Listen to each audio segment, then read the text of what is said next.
Hello, hello.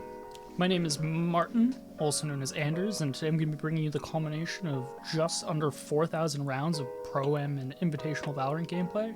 I've spent sort of the last week and a half tracking every tournament that's cropped up and sort of meandering about a billion different streamers' point of views to aggregate all of the information that I could possibly find to get a grasp on the meta as well as we kind of can at this point in the game's development. And so we'll be touching on that in just a minute. But before we do, a little bit of a disclaimer. A lot of this data does come from what I wouldn't necessarily call a true pro ecosystem just yet. A lot of it's from invitationals where streamers and content creators are the primary participants. That said, there are quite a large number. In fact, the lion's share of this data set comes from true open bracket, large prize pool competitive events. And so this is probably going to be as close to a valid barometer as we can get for the metagame right now. So that with that all out in the open, let's get right into it. Off the bat, I wanted to tackle agent pick rates. One of the points that I sort of made a conscious decision on very early to tackle with this data gathering was that I wanted the data set to be as flexible as it possibly could be. One of the checkboxes really that I was very keen on keeping track of was whether or not teams started on offense or defense. There's a couple reasons for this. Obviously, in competitive Valorant, you're going to know which side you're on going into the match. There are also going to be agents that have distinctive defensive and offensive inclinations that'll make them better or worse at one or the other. And with 12 round halves in a best of 13 format, I think it's going to be pretty much a guaranteed standard that teams are going to optimize compositions around what their starting side is. And so I wanted to be able to track that and have it be reflected in the data that I was gathering. And so a lot of the stats that you'll see throughout this entire video are going to be split into attack versus defense, offense versus defense. So let's get right into it. Kicking us off, we have Breach. Anecdotally, I thought that Breach was kind of a sleeper for the first few days after the beta came out. I wasn't seeing him a lot in my games, but I knew he was inherently strong, and it looks like pro play is kind of backing up that assumption. He has well over 60% play rates on both Bind and Haven, but that play rate actually drops 10% and change down to, I believe it's 54% on Split. My working hypothesis on that is that Breach is sort of at his best when he gets to use Fault Line and Rolling Thunder, his ultimate, to clear out flat sites. I know that it has tons of efficacy on sort of the more narrow sites like you'll find on Haven, and the verticality of Split kind of bricks a lot of that. So I think that's very much so warranted, but as it stands, Breach is still an incredible element in the meta, and I'd expect to see him in increasing games, especially in pro play. Moving on to Brimstone, he's proven pretty quickly that he's a hallmark of the competitive scene. You'll be hard-pressed to find a situation where a Sky Smoke is completely useless, and that's definitely reflected in his pick rate, which is at its absolute lowest, 72%, and that's on Haven defense, and it goes as high as 91% on Split offense. A favorite out of the gate among some of the higher-profile Valorant players, I know that Brax is basically an Omen Cipher 2-trick. He gets his fair share of love, that's for sure. With debatably, I'd say the most defensive yet flexible kit in the game, Cypher's pick rate reflects that. He's found a home sort of as a solo site defender and a lurker. He shows up overall 82.4% of the time, making him the second most prolific agent at this stage in the meta. Every Yasuo main's new waifu, Jet, sort of her flashiness and her montage making ability has made her a hit with casual players. If you look at pros though, that really hasn't translated. She's barely north of a 30% pick rate on Haven, sub 20% pick rate on Bind, and I mean, she goes as bad as having a sub 10% pick rate on Split. She's really kind of struggling to find a place in the meta. Originally, I chalked it up to her just having a lack of utility, but I don't know if that's necessarily the case. I'll talk a bit more about her when I hit win rates. Moving on, we have Omen. Omen's kind of an odd one. He has high 20s pick rates on Bind, low 30s pick rates on Split, so it looks kind of grim, but a 40% pick rate on Haven gives us sort of a little bit of hope. he's sort of similar to Jet in that I think there's some interesting things going on here that I'll touch on a bit more once I hit win rates. Next up to bat, we have Phoenix. He's sort of been touted as the easy to pick up, sort of pilots itself character by a lot of the CSGO transfers, but I think that simplicity doesn't really do him a lot of favors. I think that he's very well-rounded, but it's sort of a jack of all trades, master of none situation where despite his inherent flexibility and simplicity, he's not particularly spectacular at any one thing, and so his play rates reflect that, and he averages just over 28% across the board. Keeping it going, we have the agent everyone loves to hate, Raze. Despite the sample, including both pre and post nerf events, Raze hasn't at any point shown really an egregious presence in the meta. She has sort of a minor skew towards offense, but even so, she comes up fractions short of even a 28% play rate across the board. Next up to bat, we have Sage. I don't know how much it's common knowledge at this point, but Sage is pretty much as close to a must-have as exists right now in Valorant, and the stats definitely back that up. With a flat 100% pick rate on split, 100% defense pick rate on bind, and high 90s everywhere else, she's pretty much going to be in the overwhelming majority of pro games, at least at this point in the game. And between Barrier Orb and Rez, I don't see that changing anytime in the near future. Next up, we have Sova. Sova comes in as sort of the middle ground here, with a 52.55% pick rate across all maps.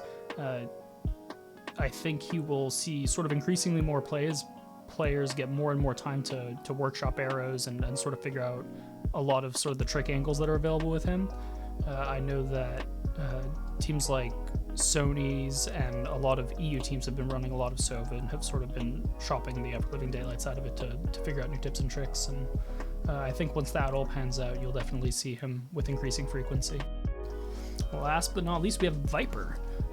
Viper, I guess, actually is least. She comes up with barely 12% play rate across the board, and despite her sort of trick shots, I'm sure many of you have seen the toxin screen that can block off A-Site Heaven on split.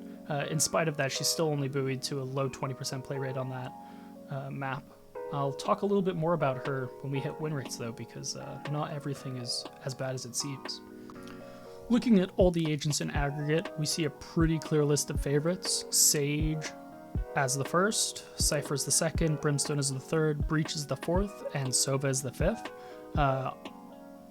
They're the only agents that boast a greater than 50% overall pick rate, and that's not exactly a coincidence.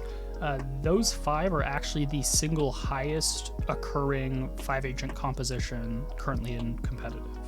I don't know how long that will keep or whether or not that is correct. I'll be putting another video out soon that'll cover team compositions, and then there will be some interesting twists in there, but that is the way it is as of right now. Moving on, I'm going to jump into win rates. These win rates are going to be obviously quite a bit different from the pick rates we just went over, where those pick rates were indicative of the side that a team was starting on. These are going to be round by round win and loss rates, so keep that in mind as you're looking things over. Another thing to keep note of is that these have a lot of creeping variables at play, the most notable of which is the fact that in a state of the game where we only have 3 maps, 2 of them are noteworthily defender-sided, and so all of these are inherently skewed by those. One agent in particular that's going to be blatantly obvious, and so we'll touch on that when we get there. Kicking off the win rates, we have Breach. Interestingly, Breach has sort of proven his weight in gold, and I mean, the man's half robot, so that's a lot. He has an overall average north of 52%, and he tops the list. He's the winningest agent in the game right now. A point of interest here, though, is that the only map that he doesn't have an over 50% win rate is Split. He's just shy of 50%, and so the fact that he's still the winningest agent speaks volumes about how dominant he is on both Bind and Haven. Moving on to Brimstone, he shockingly has a sub 50% win rate. Given his pick rates, you wouldn't really probably expect that. but that's the way the cookie crumbles. Something that should definitely be taken into consideration here, though, is that there's one of those creeping variables. Where he does have such a high play rate, it's relatively uncommon to get a Brimstone team versus a no Brimstone team, as opposed to just a Brimstone v Brimstone mirror. And so the sample size is smaller than it may immediately appear. Even so, he boasts the 6th place overall win rate on Bind, so lower half, and he has the 7th highest win rate on Haven, so definitely bottom half of the pack on both of those, and that's driving his numbers down significantly. Coming back around to our second most played agent, Cipher, he boasts a just over 50% win rate, sort of validating his place in the meta, and in a move that probably surprises absolutely nobody, he has a significant defensive skew. His defense win rate comes in at 53%, and his offense win rate trails 5% below that at 48. Now we're moving on to Jet, who unfortunately comes in as the second lowest win rate of any agent at 47%. She really has horrible stats on Split, absolutely awful stats on Haven, and it's all sort of saved by confusingly insane numbers on Bind. She actually boasts a 53.36% average win rate on Bind, which puts her as the single best agent on the map by almost 2 full percentage points. There are a couple reasons this could be. Obviously, not all are immediately apparent, but my personal assessment of it is that there's so much verticality that's opened up by her updrafts on that map. You have double stacks on both sides. You have truck on A, you have heaven on A, you have the corner rooftop by elbow on B. All of these are readily available to Jet and not many other characters. And beyond that, her tailwind also gives her a lot of wiggle room in a lot of the main corridors on the map. You can strafe out of LOS if you're going into showers, you can strafe LOS if you are pushing A short, you can strafe LOS if you're going B long attacker side. I mean, the options are really extensive in terms of what she can sort of use and abuse with her abilities, and I think that may mean that these stats aren't really a fluke and that she's legitimately just insane on this map. Only time will tell, though. We'll see how that pans out as we get more data going forward. Next up, we have Omen, who, similar to Jet, has sort of conflicting pick rate and win rates. He comes in at 49.14% overall win rate, which I say it's good, but you might look at it and be like, why in the world is 49% good? It's when you start looking beneath the surface at it. He has a 44.7% win rate on Bind, which is absolutely awful. But then he has over 51% win rates on both other maps. I've sort of started thinking about this a bit and trying to explain it away. I've sort of come to the conclusion that Bind just isn't really designed for Omen to be able to play well on. If you think about it, he doesn't have a lot of particularly open opportunities to use his ultimate or his teleport to flank. If you just think about all of the main regions on the map that he'd want to do so, Defender spawn has 2 extremely long corridors on either side. On one side you have a corridor that goes straight to heaven and is a huge angle, so it's hard to flank from. On the other side you have a corridor that goes all the way to elbow, so it's extremely hard to flank on. If you look at all the places he would want to TP from, they're all easily covered from sight. If you go in from B long, you're going to be covered. If you go in from showers, you're absolutely going to be covered. You can't go in from A main into U-Haul or any region like that. All of it sort of stuffs a primary element of his kit and reduces his flexibility, and I think that's ultimately why his win rate is so poor on that map. Moving on to Phoenix, he posts a disappointing 45.98% average win rate across all the different maps, with a 44% and 45% on Bind and Haven respectively, and those are only slightly salvaged by a 53% win rate on Split, which mirrors the skews from his pick rates, and I think I already touched on a bit why I think that might be. I think that his Flame Wall has particular utility on Split that might be absent or at least less readily usable on Haven and Bind, and I think that at the end of the day, there are just agents who provide more specialized and more applicable abilities on those maps. Now to answer the question burning in everyone's mind, is there in fact a fire in the hole? No, I'm just kidding. Raze is sort of widely considered as this like wildly overpowered, nonsensical agent. But is she really? Survey says, well, kind of not really at all. She comes in at a 48.78% win rate. And even if I take these results and limit it to only stuff before her nerfs, she still doesn't break 50%. So at least what the stats are telling me is that she was never really broken. I think that as opposed to having raw unbalanced mechanics, she just had unhealthy ones. Stuff that really felt awful to play against and lacked consistent counterplay, and that's why Riot was okay changing it despite the fact it wasn't statistically overpowered. But I mean, we'll see how things pan out. I think that after the nerf, she's definitely not going to be sort of an S-tier agent, if you will. And so I look forward to how Riot sort of tweaks and makes changes to her in the future to make sure that she doesn't just get left in the dust. Moving on, we have Sage. As I mentioned briefly with Brimstone, Sage sort of falls victim to that artificially large sample size problem where I have tons of data points on her, but when she's in 95% plus of games, it's not exactly easy to get a meaningful sample size of Sage versus non-Sage matchups. That said, on the rare occasion that she does have that happen, she loses. There's a 49.98% win rate for the agent, smack dab in the middle. But once you look at the rest of her stats, things look a little bit wacky because the map skews come into play. One thing that I'll point out here is that if you look at her split win rates, they're very clearly not 50-50, despite the fact she is a 100% pick rate on split. And so what that effectively means is the win rates you are seeing there are the split default win rates. Next up, we have Sova, the second highest win rate agent in the field. Or is he? Despite being the fifth most played, with a distant margin between him and fourth, Sova's shown that he is really kind of one of the top dogs. He has one of the highest defensive win rates of any character on defense, the only one being higher than him being Breach. And Breach, as I mentioned when we touched on him, fails to break a 50% win rate on split. Sova then by default actually ends up being the only character in the entire game with a more than 50% win rate on every single map. He is uniformly winning more games than he is losing, no matter what.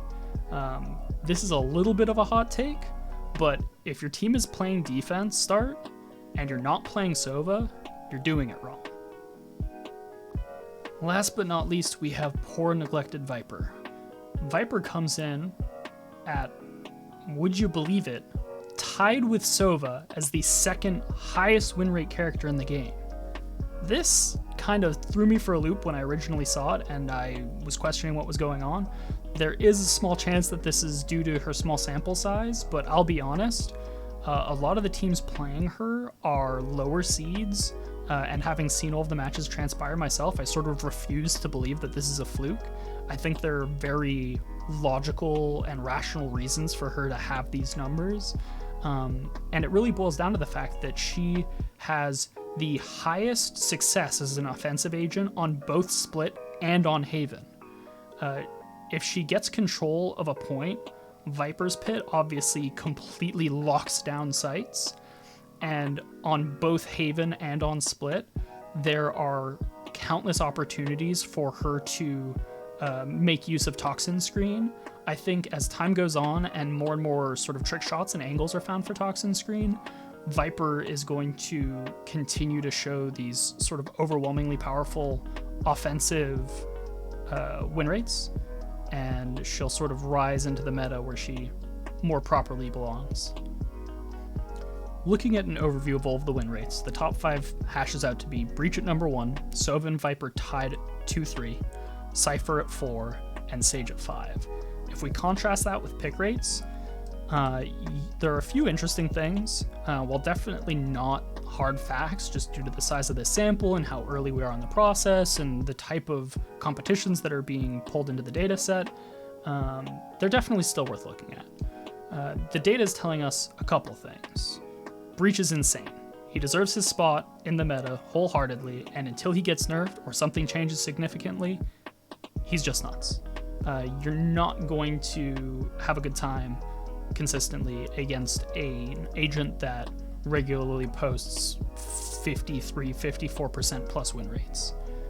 Next up, Brimstone is powerful, but not powerful enough to substantiate how much he's being played, particularly on offense across all maps, where he has such a near omnipotence in terms of at least play rate. He's lagging at a sub 50% win rate, and significantly so on offense on basically every single map. I'd love to see his play rate dialed back a bit and people just sort of explore a bit more. Next up, we have Cipher, who deserves his place near the top of the food chain.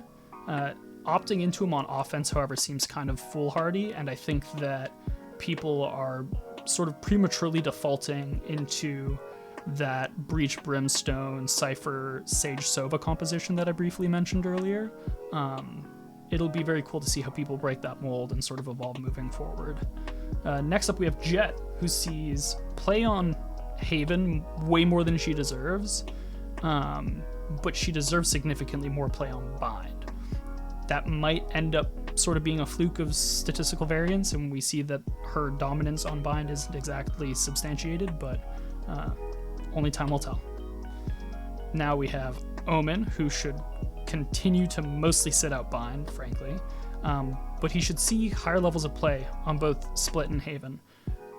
If I was sort of behind the driver's seat, I think that Omen is actually one of the best candidates to replace Brimstones on a lot of the offensive lineups of teams. He still provides smokes. He provides a lot of flexibility and rotation ability with his teleport. I think overall he's just a fantastic, more offensively oriented option. And then we have Phoenix, who unfortunately deserves his absence from the majority of maps, but at least based on the statistics, we should see him a lot more on Split than we do right now. Raze has sort of deservedly fallen out of grace, where she's sort of middling across all of the different maps.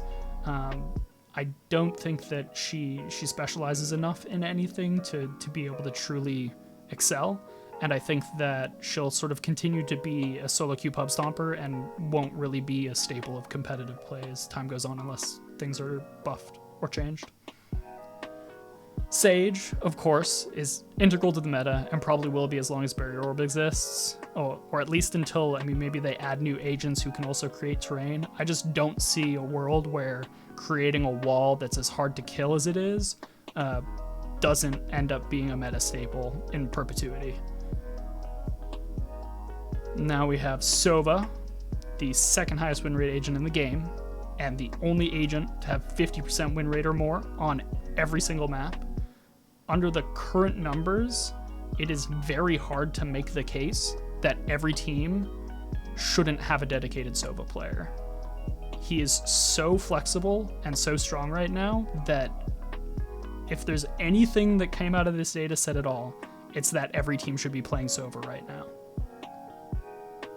Saving the best for last, or rather second best for last, Viper sees way too little play. She puts up pretty astonishing numbers on 2 out of 3 maps, and I think as long as people are just willing to put in more time to workshop out some of her angles, she's going to be insane, and people should really just commit to it. All right, guys. That was admittedly longer than I was hoping it would be, but at the end of the day, this is sort of the end product of quite literally hundreds of hours of me watching games and weeding through nonsense to try and put together this data set, so hopefully you found it somewhat interesting. I'll continue to track this going forward, at least as long as it takes for sort of larger organizations to start creating more fancy stat tracking elements. So I'll continue to post videos like this as long as people are interested, and I'll also be doing more in-depth sort of strategically oriented stuff that's not just number crunching. I'm going to be looking at doing a video on compositions coming up quite shortly, and as it becomes available, I want to start doing breakdowns of pro plays. So thanks for sticking it out in this one. Definitely sort of a long, grindy video. And if you want to see more content or enjoyed the work that I put into this one, throw a like, subscribe, and I'll see you in the next one. Thanks.